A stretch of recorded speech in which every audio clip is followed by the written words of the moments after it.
Okay, morning, afternoon, and evening, and welcome to the annual Money, Macro, and Finance Policy Conference. My name is Amit Kara. I'm a treasurer and trustee at the MMF. I'm delighted to introduce our speakers today, Dr. Ma and Jane Anbakshia, two speakers who, between them, straddle the world of policy, research, and practice, which is exactly what the MMF Policy Conference is all about. So in the interest of time, I will not run through their impressive backgrounds, but instead highlight their current responsibilities. So our keynote today, Dr. Ma is chairman of the China Green Finance Committee, co-chair of the G20 Sustainable Finance Working Group, and chair of the NGFS Research Workstream. Our discussant today, Jane Anbakshia, is BNP Paribas Sustainability Executive. She's a long-standing expert in sustainability. Jane has helped BNP Paribas establish its asset management business in sustainable investment and is a trustee of environmental nonprofit CDP and a member of the TCFD, the Task Force for Climate-Related Financial Disclosures. So welcome to both our speakers. So the structure for today's presentations are as follows. We will start with our keynote, Dr. Ma, who will focus on sustainable finance in Asia, and then hand over the baton to Jane for her thoughts and reflections on this topic and the role that an asset manager such as BNP is playing in this area. After that, we will move into the Q&A session, which will be handled by our Q&A master, Eddie Gerber. Eddie is from the Bank of England, and it is his job to sift through the questions that you can ask the speakers by using the Q&A button, which is at the bottom of your screen. So you can do that whilst the presentations are going on. In fact, we'd encourage you to do that. So with that, and without further delay, let me hand over the floor to our keynote speaker. Dr. Ma, if you're ready, the virtual floor is yours.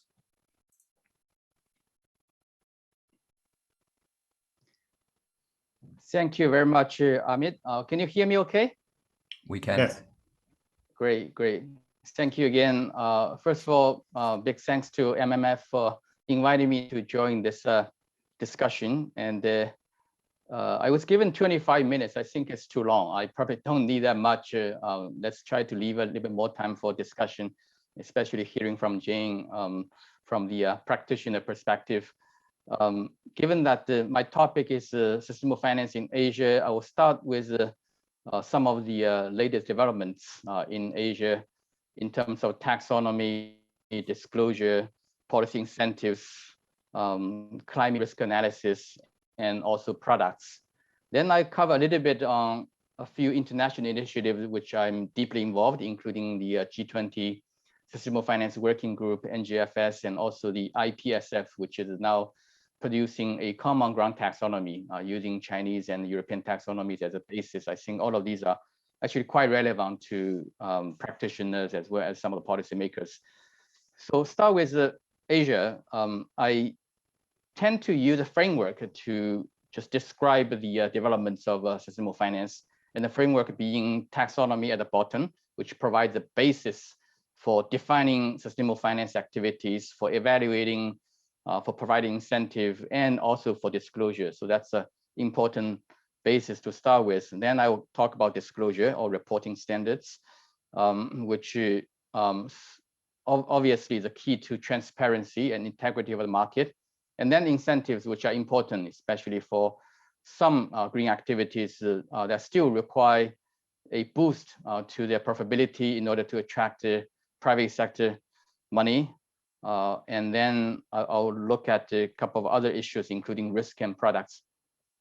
On taxonomy, it's something we emphasized back 5-6 years ago when we started off the G20 Green Finance Study Group in 2016. At that time, it was a consensus among the G20 finance track people that we need a taxonomy, which really means that at that time there were not many taxonomies available.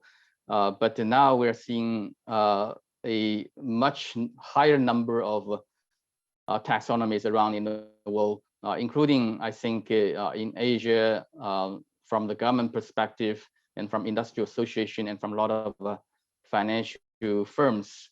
I was hearing that there are 200 taxonomies already in the world, which creates a problem, a new problem. But in Asia, let me just give you a quick update. In China, we have 3 sets of taxonomies already, one for green lending, one for green bond, one for green projects. And green bond taxonomy was just revised by the PBOC to remove the clean code technology related projects. That's certainly reflection of the Chinese effort in making the taxonomy more in line with carbon neutrality goal. Within Asia, a couple of other countries have developed their taxonomy. For example, Bangladesh, in fact, it was one of the earliest countries with a taxonomy for green lending. And more recently, Mongolia adopted a taxonomy, which my team has helped. And Kazakhstan is developing a taxonomy, which is partially based on Mongolia, and Mongolia is partially based on the Chinese version. And Sri Lanka is working on taxonomy, which I think will be based on the common ground taxonomy that's being drafted by the working group under the IPSF. The ASEAN countries have a set of principles, which is largely based on GBP, but they're working towards a set of a more detailed green bond taxonomy. And Singapore, I think, is working on taxonomy. And Japan, interestingly, I think is the first Asian country that's about to formalize a transition taxonomy. That's something I think is missing in most part of the world, as we are all talking about transition, but not many countries have actually defined what are transition activities. So these are the efforts on the taxonomy side. Now, moving on to the second topic of disclosure, which is very important in ensuring market transparency, ensuring that the green money goes to the right green projects. In China, we started off with mandatory disclosure requirements for highly polluting companies. That was introduced in 2017. And recently, the CSRC, which is the security regulator, introduced a mandatory requirement for ESG disclosure.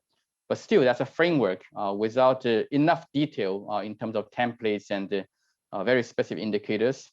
The PBOC governor just said recently that we're going to introduce mandatory environmental information disclosure requirement for financial institutions.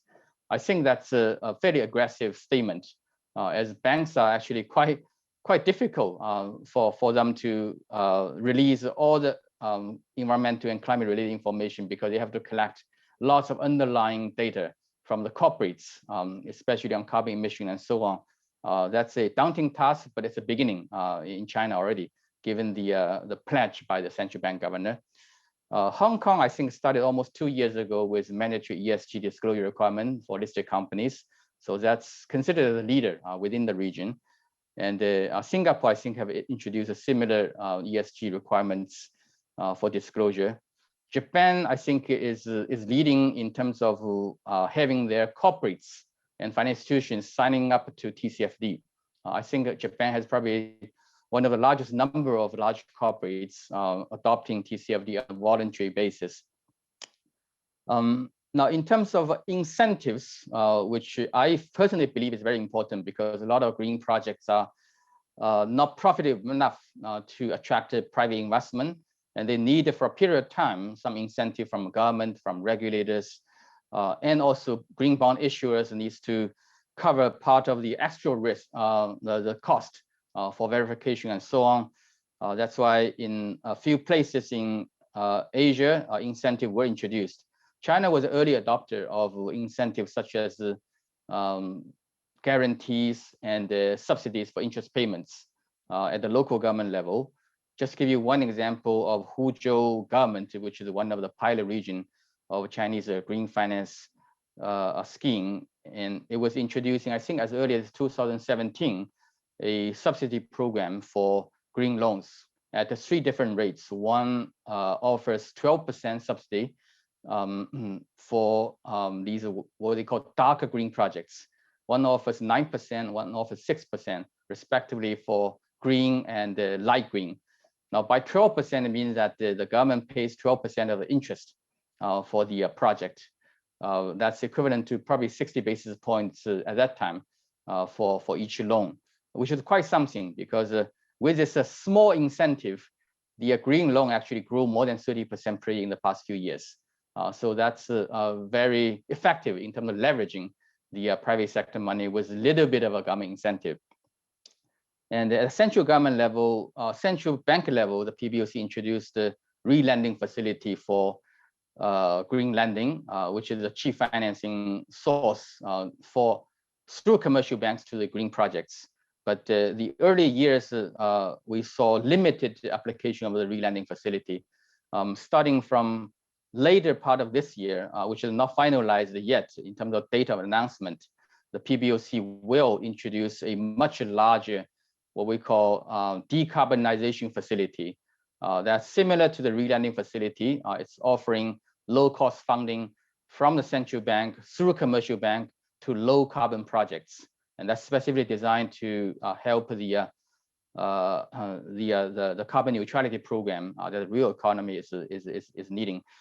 And Hong Kong, I think, started quite a few years ago about subsidizing the green bond issuance through the certification scheme, which essentially means that the government pays for the cost of certification for green bonds. And those first-time green bond issuers also get extra subsidy. I think the first and second time issuance gets subsidy from the Hong Kong government, which I think successfully made Hong Kong one of the largest green bond market in Asia in the past couple of years. And Singapore had also, I think, a grant scheme for green bonds. And Bangladesh actually had some sort of regulatory requirement for banks to grow their green loans at 20% or more than that. So all these are, considered as incentives. Some of these maybe sticks. And moving on to risk analysis and management. In Asia, I think the concept of climate risk is relatively new, but the development is quite rapid. Hong Kong introduced in its disclosure requirement a mandatory requirement for banks to conduct climate risk analysis and report the results. That's how we actually feel. Many banks based in Hong Kong coming to us to ask for methodologies and references. In China, although there's no sort of a mandatory requirement yet, but the government has advised the 21 largest banks to conduct environmental and climate stress testing. And they are instructed to do this on 3 sectors at least, in terms of including coal-fired power generation, steel, and cement. I think going forward, the sector to be covered for environmental climate risk analysis will be expanded in China. And I may miss some other Asian countries that introduce similar requirements, but that's a trend in Asia as well. Now, finally, just a few words on products. There's a lot of innovation. Obviously, I think green bonds were probably the most highest growth segment of the green finance market. And we saw a lot of growth in different parts of Asia, especially in China this year. We saw 181% growth of green bond issuance in the first half of this year, partly driven by the carbon neutrality pledge by the government and by a lot of organizations, local governments and the large companies and so on. And Malaysia has introduced a green sukuk bond, and a lot of Asian markets have introduced sustainability-linked bonds.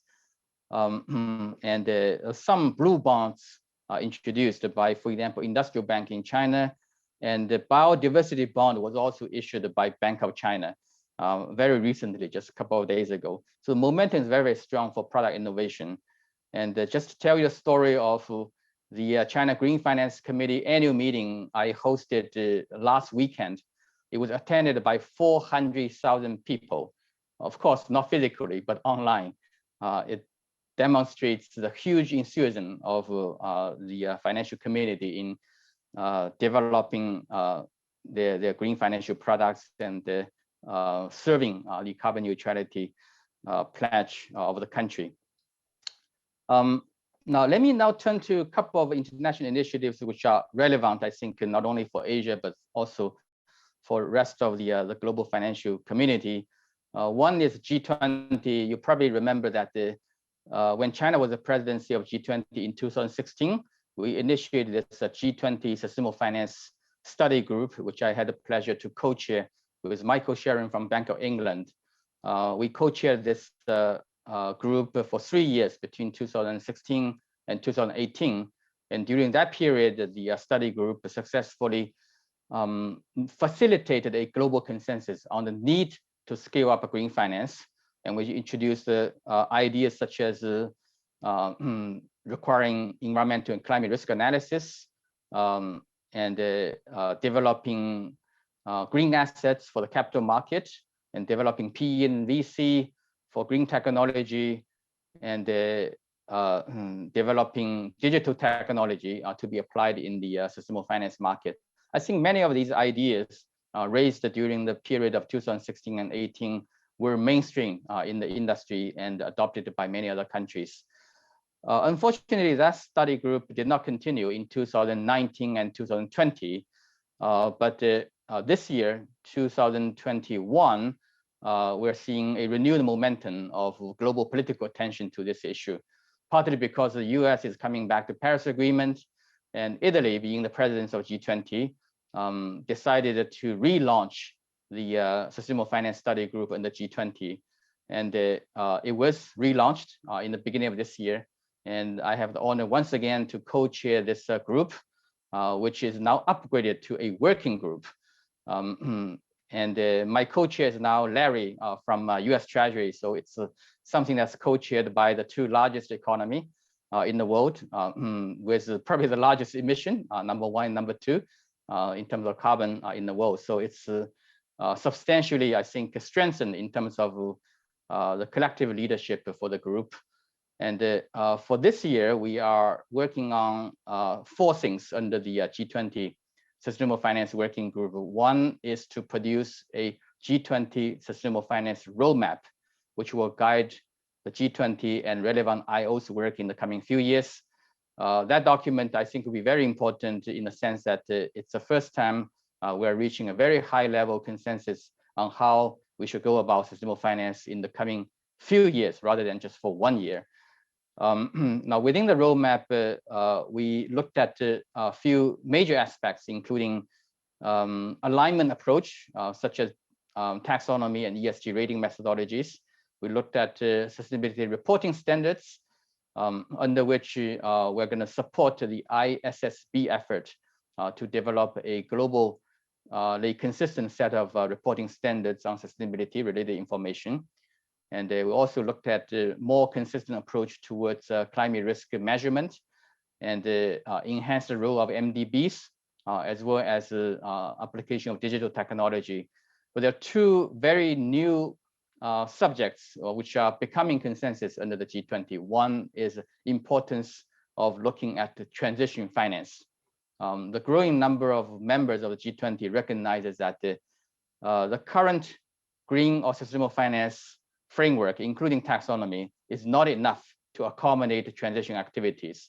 And sometimes the current regime taxonomy's disclosure requirement actually exclude many of the transition activities. And we need to definitely look into a framework to accommodate the activity that will enable companies to transit from high carbon to low carbon operation. And therefore, the taxonomies will need to be revised. Disclosure requirements will be adjusted to accommodate the transition, and the technical pathways need to be defined, and policy incentives need to be in place to assist transition. The other growing consensus is that we need to expand our coverage of green sustainable finance, whether it's taxonomy or disclosure or incentive, to include nature and biodiversity, as there's a growing consensus that the loss of biodiversity will be detrimental to the economy and could lead to financial instability. Now, just a word on taxonomy. That's one of the hot topics under the G20 discussion. As I mentioned in the very beginning of my talk, there are probably too many taxonomies which are developed in an inconsistent manner or developed in silo. Now, the problem of proliferation of many different taxonomies include market segmentation, lack of transparency, increasing transaction costs. For example, someone issuing green bonds in another jurisdiction may be required to do a verification twice. And also it could lead to reduce the confidence of market participants because they're just not sure which taxonomy is a good one, and ensuring the right greenness of SDG quality. So to overcome these challenges, we need to find ways to enhance comparability, interoperability, and eventually consistency of taxonomies across the world. That's why under the G20, a couple of ideas were raised. For example, if any jurisdiction wants to develop a new taxonomy, they are encouraged to use the same language to develop taxonomy. By language, I mean the industrial classification. We had experience of working between China and Europe on harmonizing our taxonomy. And the first difficulty we need to overcome is that the Chinese and the European taxonomy are written in different languages, meaning using different industrial classification. In order to talk to each other, we have to spend 9 months converting them into the same classification, then begin to compare. So by using same language, we can avoid the extra cost of converting into something that's comparable. And the second idea is to encourage jurisdictions to adopt some of the existing reference or common standards or common taxonomy, which I think is a case of a couple of countries which are now looking at the forthcoming common ground taxonomy that's being worked on by the China-European-led taxonomy working group under the IPSF. And the final idea is that for a region with many smaller economies or smaller markets with limited liquidity, they will be encouraged to develop a single or unified taxonomy rather than many different taxonomy. A case in mind is Africa. They probably don't need 50 different taxonomies. And I think one unified taxonomy will serve the purpose better than too many different taxonomy, which will increase segmentation of the market. So these are the ideas that's been discussed extensively, and I'm hopeful that by end of next month, when the roadmap is out, we'll achieve some very useful consensus towards enhanced comparability and consistency of global standards. Now, just a few words on NGFS, which you probably all know that it was launched in 2017 by 8 central banks, and China is part of that. Now this network has expanded to more than 90 members. In terms of participation, I think these are 90 central banks and the financial supervisors. So it's a very broad coverage of country and jurisdictions. Now, many things were done under NGFS, including the development of climate risk analysis methodologies, scenarios, and so on. But most recent effort under the NGFS is the launch of a study group between the NGFS research workstream, which I chair, and Inspire. That's a research network led by Nick Dobbin in London School of Economics. And this study group is working on the relationship between biodiversity and financial stability. The message is pretty clear. We believe that the loss of biodiversity will be detrimental to the economy and will result in financial risks. In order to protect the financial system, the financial sector itself, including regulators and financial firms, will have to care about protecting biodiversity. It's protecting yourselves. And therefore, a number of actions need to be considered by regulators. That's not written in the current document yet. It's not yet there. But I hope we are going to discuss these options in the coming few months before the final report of the NGFS biodiversity study is out. These options include enhancing the requirement for impact assessment of investors and financial institutions when they make a decision they need to know the impact on biodiversity. And secondly, explore options to introduce disclosure requirement on biodiversity related information. Once the impact is assessed, they need to be known by the market, by the society, by the stakeholders.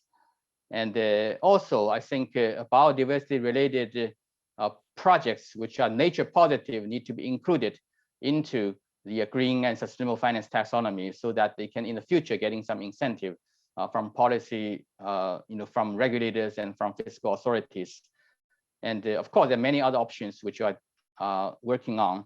And I actually encourage many of the audience participants here to contribute your idea to this very new but very important subject of sustainable finance. Just final word on the IPSF, which is the platform launched by Europe, China, and some other countries back 2 years ago. A working group was set up under the IPSF to produce a common ground taxonomy. The basis of that is the Chinese green bond taxonomy and European sustainable finance taxonomy. The technical expert group has worked on that for 1 year already, and I think they are going to publish the first version of the common ground taxonomy, which will be recognized by China and Europe. That first version, I think, will be released before the end of this year. Now, how do we use this common ground taxonomy? I think initially it will be used by market participants on a voluntary basis. For example, a Chinese green bond issuer wanting to issue green bond in Europe can use that taxonomy. So it doesn't need to be verified against two different taxonomy, the Chinese and the European one. It only needs to work on the single taxonomy, which is called common ground taxonomy. The same thing happened to other countries' issuers, including European issuers, to issue green bonds in China. They can use the common ground taxonomy to issue green panda bond in China with more convenience and better acceptability. Of course, the third countries or jurisdictions can adopt the common ground taxonomy on a voluntary basis as well, or using that as a reference for developing their own taxonomy. I think this effort itself will help enhance the consistency or help moving one step forward towards harmonization of taxonomy in the global sustainable finance market. So with that, I think I still use the 25 minutes, but probably useful information for the rest of the discussion. And let me give the floor back to Amit. Thank you very much. Thank you, Dr. Ma. That was excellent. Plenty of food for thought, and sounds like you're making huge strides. So with that, let me turn next to Jane. Jane, the floor is yours. Fantastic. Thanks very much. Well, thanks to MMF for the invitation to be here today, and to Dr. Ma for a fantastic presentation. It's really so encouraging and interesting to see all of the developments around sustainable finance in Asia. What I wanted to do today was just talk a little bit about how we approach sustainable investing at BNP Paribas Asset Management, with a specific focus on some of the things that we're doing in Asia. So while we're a European headquartered asset management firm and bank, we have a very big footprint in Asia. We manage globally almost 500 billion euros. We've got more than 2,000 staff, and 375 of those staff are based in Asia. So we have many Asian clients, Asian colleagues, and Asian investments. When we think about sustainable investing, we've done quite a lot of work to really come up with our framework. We published our global sustainability strategy a couple of years ago, and have been very busy at kind of implementing that. As part of our strategy, we outlined the different pillars of our approach to sustainable investing, really as a way to help to bring clarity to what we mean when we say sustainable investing and how we actually go about implementing it. So I'll use that framework to talk about what we're doing in the context of Asia today. So the first pillar that we have is ESG integration. And really, if you have an investment belief such as ours, which is that by having access to ESG information and integrating it into your investment decision-making, you can deliver better outcomes for clients, that motivates you to want to do a better job at ESG integration. Now, Dr. Ma talked about, the growth in disclosure, both in terms of the frameworks, a push for mandatory disclosure and better coverage of Asian companies. That's definitely something that we support and encourage and have benefited from. Over the last couple of years, we've expanded our coverage of we do our own ESG scoring, kind of proprietary scoring internally, to about 13,000 issuers globally. 5,000 of those are in Asia Pacific, more than 1,000 of those in China. So we've seen a lot of improvement, a lot of growth in coverage. We've got very high coverage of kind of some of the key Asian market benchmarks.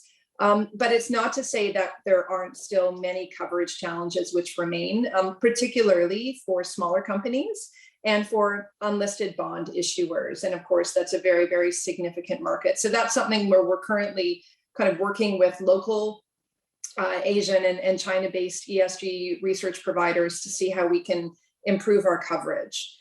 In the context of SFDR and, applying some of the different classifications to our Asia funds, all of our Asia funds have been classified as Article 8 or AMF Category 2. So that's a reflection of the work that we've done over the last few years to really, bring access to ESG research and information and formally integrate it into our investment process. So that's something that we're continuing to work on. And in fact, our flagship Asia X Japan fund was just converted to AMF Category 1. And we also have the Fablefen label, the Belgian label. So that's really, I think, the focus on ESG integration. So the message from us is we've seen a lot of progress, but there's still a ways to go in terms of having access to, high quality, consistent information. And, we're definitely aligned with the kind of message that the more alignment around the different regional taxonomies, the better for the global kind of investment community. Our second pillar is around stewardship. So using our voice, using our votes, as well as engaging with companies and policymakers. So we have a head of stewardship for Asia Pacific based in Hong Kong. And of course, many of our investment teams are regularly meeting with companies and policymakers.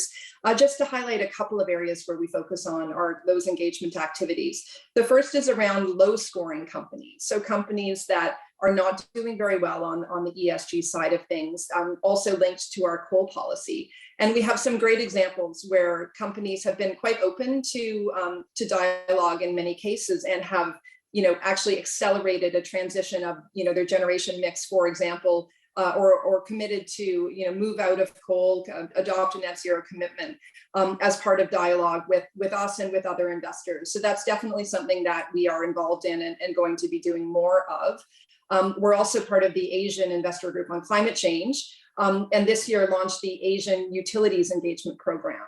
Now, this is, of course, a major topic for Asia, and something that is a big commitment for us and the other investors involved. And we've seen some early successes from those engagements, but it's definitely an ongoing topic.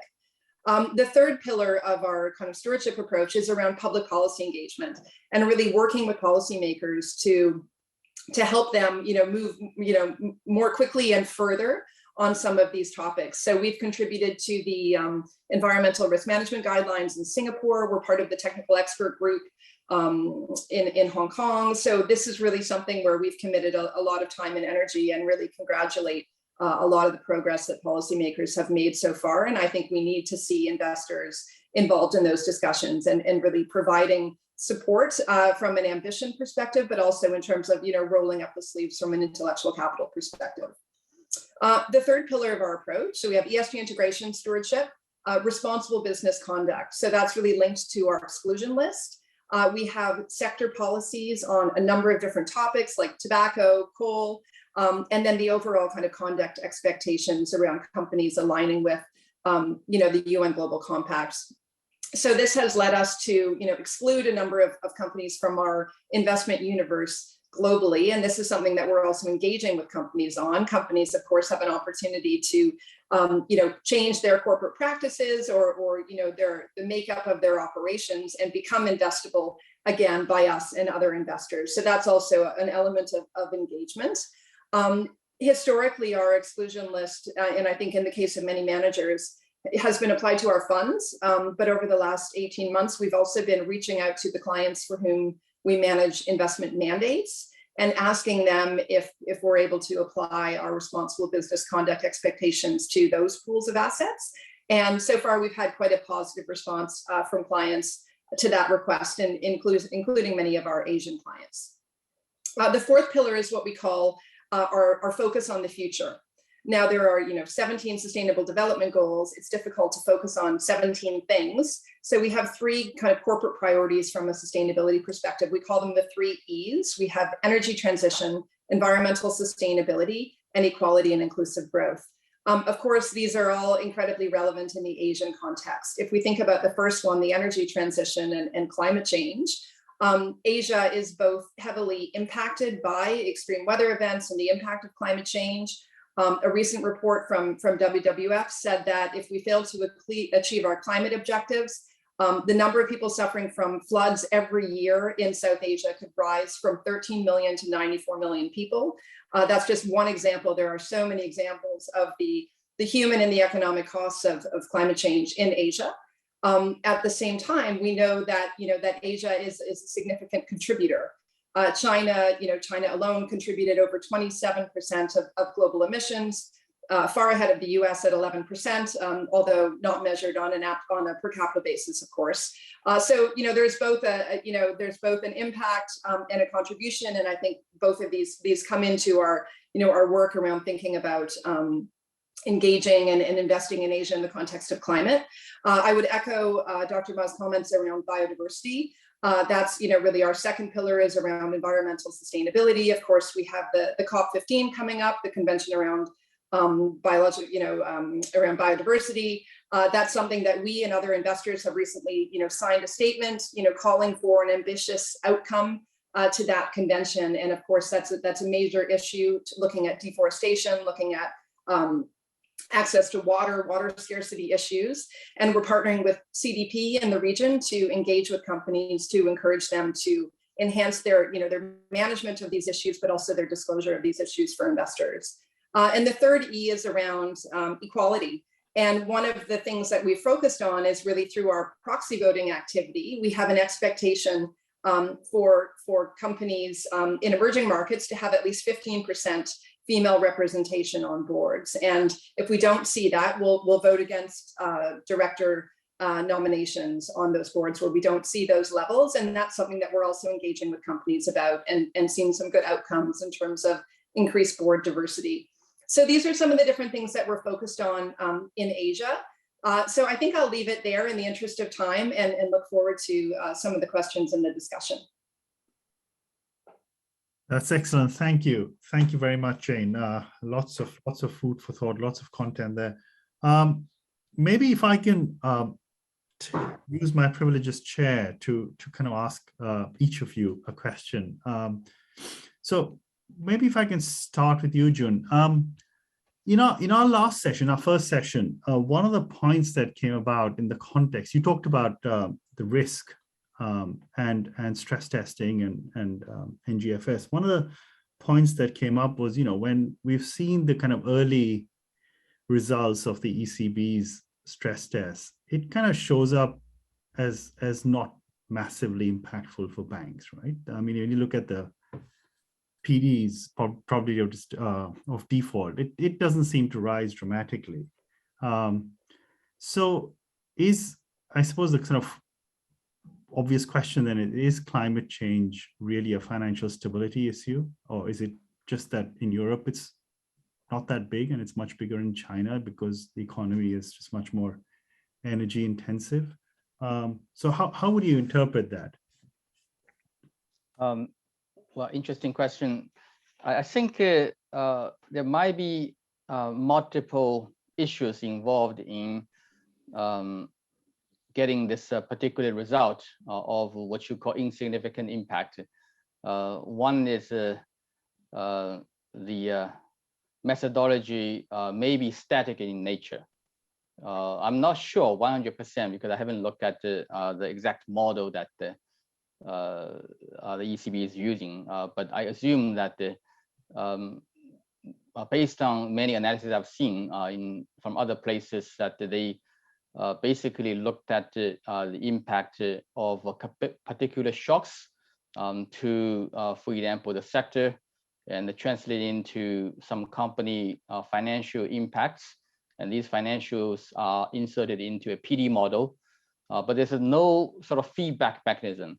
Once impacts are on the financial sector, the financial sector may actually have a feedback to the real economy, and one sector may have an impact on another sector's activity. So that kind of a second and third round impact is probably not fully taken into account in that modeling. Now, the other thing is about the exposure itself. Maybe in some of the European countries, the exposure to high carbon activities are indeed quite small, partly because Europeans have been embarked on decarbonization for already 20, 30 years, while in many other countries, carbon intensity is still very high or still rising. And some countries, some regions are extremely carbon intensive. For example, in Shanxi province of China, 60% of GDP is dependent on coal-related industry. That could be 10 times higher than a typical European country in terms of a carbon sort of a reliance or sensitivity. That's another sort of a region specific, industrial specific issues. That's why I think at the aggregate level, certainly it's useful, but it's also very important to look into specific sectors, specific countries, and that's why I think the financial stability measures is going to be a multi-layer issue to be studied. Yes, thank you. Yes, I mean, we're very curious to see how the results emerge from China when you get your stress test going. Jane, I have a question for you, if I may. So you talked about lots of different areas in which BNP is kind of engaged in this space. Well, what is the appetite amongst investors, both within Asia and internationally, for sustainability issues in Asia? Is there a big appetite? Yeah, there is. It's huge, and it goes in both directions, right? So we have many of our clients in Europe and North America who are very interested to understand what we're doing in Asia, how we're involved in many of these different developments around developing the regulatory framework, but also putting capital to work in companies that are part of the solution and the transition. Definitely. We also have many of our Asian clients who are very, very interested and increasingly engaged in this topic in Asia and looking to get more involved in some of the initiatives and the different engagements. But also we have, Asian investors have invested over $1 billion this year so far in our energy, energy transition funds, which are global funds. So they're also seeing the economic and the investment opportunity associated with investing in companies that are really, fueling the energy transition. So we're seeing interest kind of on all bases from Asian investors, into the global transition and global investors into supporting the Asian transition. So that's something we've seen pick up, just a ton over the last 18 months and expect to see continue to be a really important topic for the months and the years ahead. That's great. Thank you. So let me now, Eddie, maybe I can turn over to you for the Q&A session from what you had from the audience. Yes, thank you very much, Hamid. And I encourage people to post their questions in the Q&A box. So we have a first question for Dr. Ma, and it's about the harmonization of standards. So the question from one of the attendants is whether you expect there to be a Basel Accord equivalent within the sustainability sphere. So if there are financial risks on the horizon due to climate change, do you expect that the Basel Committee to create a new iteration to cover such risks within the banking sector? I think we're not there yet. The standards related to sustainable finance are evolving still rapidly, at least in 3 different aspects. One is the taxonomy, which I just mentioned.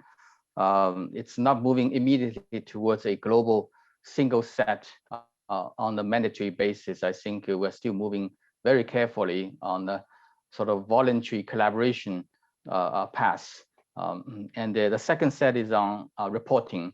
And that is probably slightly faster because I expect in the coming months, the launch of ISSB, International Sustainability Standard Board, will begin to work on a globally consistent set of reporting standards for climate-related information. Of course, it does not require the jurisdictions to adopt them on a mandatory basis. The jurisdiction can choose to adopt, but there will be a consistent set in the near future for different markets to choose from. And on risk, I think it's still a little bit far further towards a global consensus in terms of the measurement.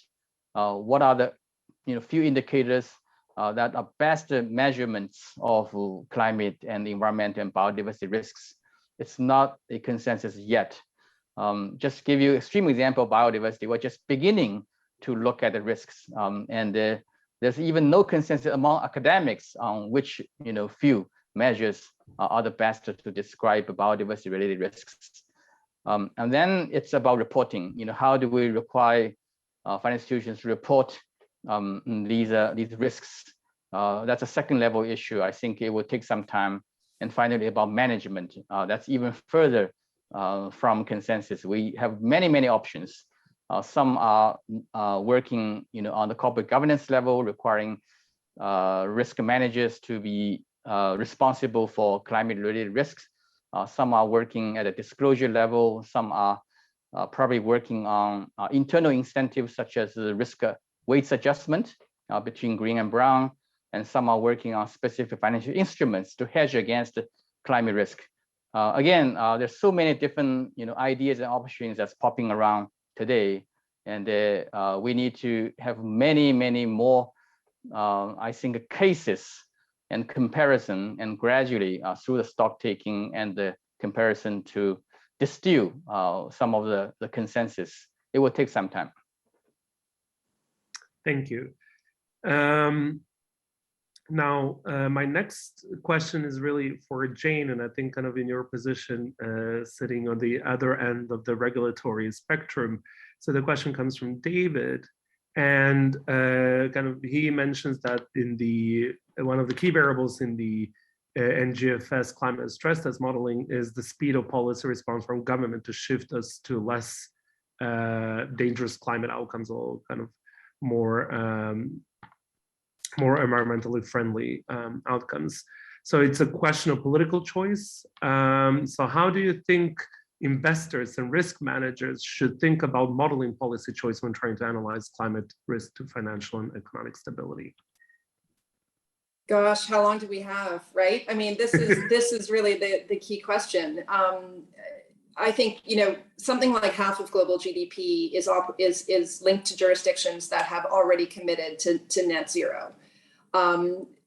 Although there's certainly a gap between some of the countries and regions that have committed to net zero and the required accompanying kind of policy changes, which are not yet all fully implemented. So certainly there's a very important question about what's that timeline for those policy changes to be put into place. So the gap certainly exists, but what we know is that half of global GDP is committed to net zero from a policy and regulatory perspective. That number is on the rise all the time, and hopefully we're going to see some ambitious, additional announcements and commitments and clear pathways linked to COP26 in November. We also have an unstoppable kind of drum of companies and financial institutions that are committing to net zero by 2050 or before. And there's a fundamental challenge where something like 20 or 25% of the current kind of investable universe is net zero aligned. Certainly large diversified global investors need a bigger investment universe than that. So I think it's leading to this self-fulfilling kind of positive impact of pushing for companies to take net zero commitments. Companies in turn, of course, have a ton of influence over policymakers and can lobby against the right regulations to facilitate the transition, or they can support policymakers and encourage them to take those decisions. So that's something that we're very involved in. I mean, we have actually filed a number of shareholder resolutions over the last 2 years and had majority support for our proposals at companies like Exxon and Chevron and Delta. asking them to provide investors with clear reports on how their lobbying activity is aligned with the Paris Agreement. I think we need to see more investors kind of pushing for that level of transparency and pushing companies to push governments and policymakers to put the right policies into place. So I completely agree that there's a big question mark about how much will we see in what time frame, in specifically in which sectors and which jurisdictions. So I think there's both a short term, but also a mid and longer term kind of keeping our eye on the ball in terms of, where are we going to? And we're going to net zero, 2050 or before. And that's something I think that we collectively need to work towards. But certainly there's a lot of open questions and risks that we need to be aware of and engage on. Eddie, can I say a few words? Yeah, please. Yeah, just following on what Jane said in terms of the policy assumptions in the risk analysis. I think at the macro level, the NGFS has produced a set of scenarios, which are very good reference to be used by central banks, regulators, and financial firms. But at a sectoral level, I think it's hugely complex.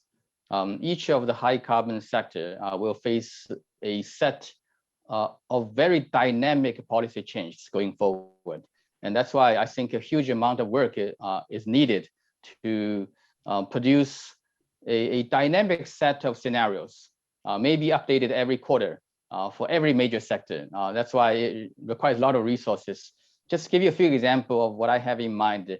For example, carbon taxation is probably coming in many countries. We need to assume that in these countries, carbon tax will be imposed at a certain percentage and at a certain point of time. In many countries, they have a carbon pricing mechanism already, but other countries may begin to introduce the pricing mechanism. Some economies are intending to impose the border adjustment tax on other countries' exports. That's also forthcoming. You need to take into account whether you are exporters or importers. And at the sector level, there's so many different things that's happening. I think in each of the major sectors, energy, transportation, building, and manufacturing, there'll be new policies for decarbonization. Just to give you an example of the transportation sector, some countries and cities have introduced policy to phase out the fossil fuel vehicles within 10 years. That's not a fiscal policy, not a monetary policy, but it's a policy, very important one. It will change the profitability sales of many auto producers in the positive or negative way. And building codes, for example, in China, we're now developing a set of zero carbon building standards. We're not sure 100% sure when it's going to be introduced in which city, but once it's introduced, it has a huge impact on existing developers. Some developers unable to do that will be out of business. But those developers who are able to do that is going to face a huge market. So there's so many of these sectoral level policies that need to be taken into account in the stress testing scenario analysis of respective industries. Thank you. I think that's such a great point. And actually, if I can just mention one additional initiative that we're very involved in, the Inevitable Policy Response Initiative, which is being led by the PRI and Vivid Economics. And so basically, there's two core scenarios that they're developing. One is the forecast policy scenario, which is basically, given where the economy is today, what are the key forecasts around sector transformation in the key regions to reduce emissions over the coming kind of 5 to 10 years. So I would encourage everyone to have a look at that. And in fact, it's in the process of being updated. So it's the Inevitable Policy Response. There's also work to develop a 1.5 degree scenario, which will be published around COP, which of course is a more ambitious scenario, forward-looking scenario, but the economic transformation. And it's going to be interesting to also understand the gap between the current forecast and the 1.5 degree scenario. But absolutely, those kind of detailed, scenario forecasts are incredibly important. Thank you. So we have a few minutes left for a final question, and it's maybe a bit of more challenging. It's to Dr. Ma. And kind of the common themes. So there are two questions, and I will let you choose which one you want to answer. But it's kind of the risks of promising too much. So kind of referring back to what you mentioned, that China and a group of other large Asian economies, including Japan, South Korea, and Indonesia, have pledged climate neutrality. How confident are you that these and the 60 other countries that have pledged neutrality at the current junction will really take this action and will really complete their pledge, let's say? The other question related to that is regarding the PBOC requiring environmental or ESG disclosure of all banks in China recently. So what is the risk of bad environmental info or disclosure? And how much can this impact climate change monitoring or forthcoming policies? Okay, maybe quick answer to both, whether the Asian countries are able to deliver on their net zero promise. I think, well, it's up to different people's judgment. My personal view is quite optimistic. I think China is about to put out this 1+M policy, a specific roadmap for each major sector on decarbonization. And most of these actions in the roadmap are based on current technology, which means that they will, maximize our efforts using current technology, achieve carbon neutrality. But there's an upside, which is lots of new technologies are being developed. In 5 years and 10 years time, I think we probably will find it easier than today's perspective in achieving neutrality in many of the industries. The second question on PBOC. Possibility of PBOC announcing environmental disclosure requirements. Now, specific area of that requirements, I think, will include the requirement for them to disclose the carbon intensity of the assets of the banks, and that's something we are working on, case studies and using methodologies, including PCAF methodologies to help the Chinese banks. And the second aspect is on the environmental risk analysis results. That's why 21 banks are now being asked to analyze or do the stress testing in 3 sectors. And I think some of these numbers could be released as part of the environmental disclosure. Okay, I think we're out of time. So thank you very much for your time to both panelists, and back to you, Amit. Thank you, Eddie. So yes, as you say, we're running out of time. I have just one very quick question, if I may. Have several questions, but just one very quick question.